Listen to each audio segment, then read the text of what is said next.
Okay, I want you to picture this. It's the 1950s. Talk therapy is a thing, but it's seen as, well, more of an art than a science. But then, this one team of researchers decides to ask a question that was totally radical for its time, but also sounds incredibly modern. This question set the stage for a truly groundbreaking experiment that dared to try and scientifically measure the human mind. So let's dive into how they pulled it off. This was the big question, and it seems almost impossible, doesn't it? I mean, how do you take something as personal, as subjective as our inner feelings and our personal growth, and actually put it under a scientific microscope? Well, that is exactly what the psychologist Carl Rogers and his team at the University of Chicago were determined to do. So let's just take a second to appreciate how revolutionary this question really was. Back then, the whole idea of measuring subjective feelings, things like your self-worth or how your personality changes, with any kind of objective scientific rigor, that was pretty much unheard of. It was a massive leap. And what's so fascinating about their approach is the philosophy behind it. Rogers and his team didn't go looking for the easy problems that they could solve with the tools they already had. No, they did the opposite. They started with the really messy, complicated, vague questions that came up in therapy sessions, and they basically said, we're going to invent whatever tools we need to answer these questions. They put the problem first, not the method.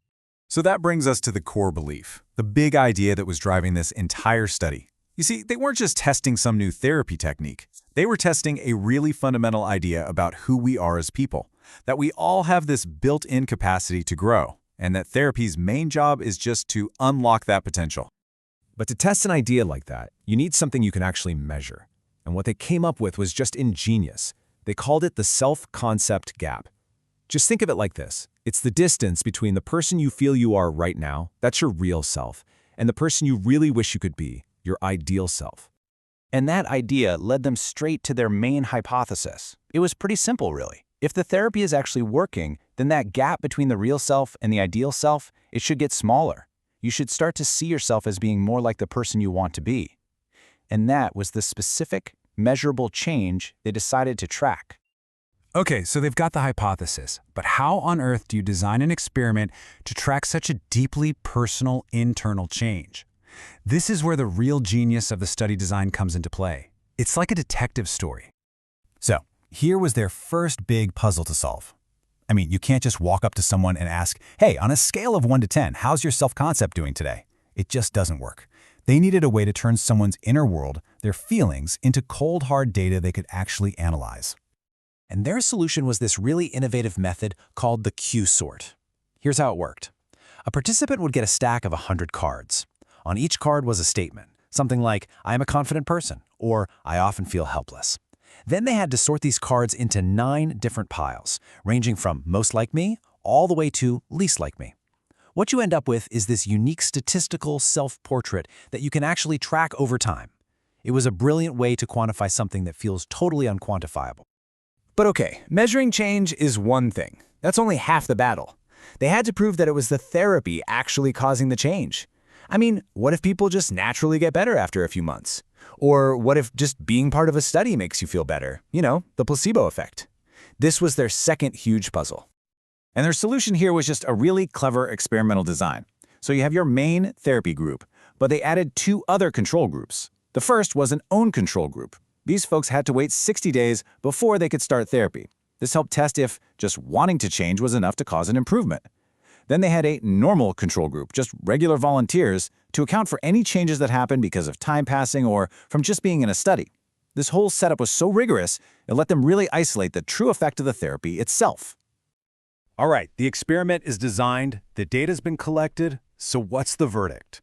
Well, the findings were this amazing mix of powerful confirmation on one hand and some really fascinating, complicated results on the other. This chart right here tells a huge part of the story. See that tall bar on the left? That's the big self-concept gap for the therapy group before they started. Now look at the middle bar. That's the same group after therapy. The gap shrinks dramatically. And then you look at the control group on the right. Their gap barely budged. This was the hard evidence they had been searching for. So, the big headline, the good news was crystal clear. This client-centered therapy worked. The participants showed significant, measurable growth. And just as important, when the researchers checked back in with them 6 to 12 months later, those positive changes had stuck. They lasted. But, and this is a really interesting but, here's where it got complicated.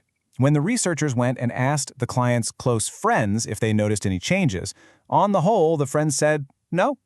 Turns out there was this counterbalancing effect. The friends did see positive changes in the clients who improved the most, but they actually reported negative changes in the clients who improved the least. So on average, it all canceled out to zero. Change was absolutely happening, but it seemed to be a deeply internal journey first and foremost.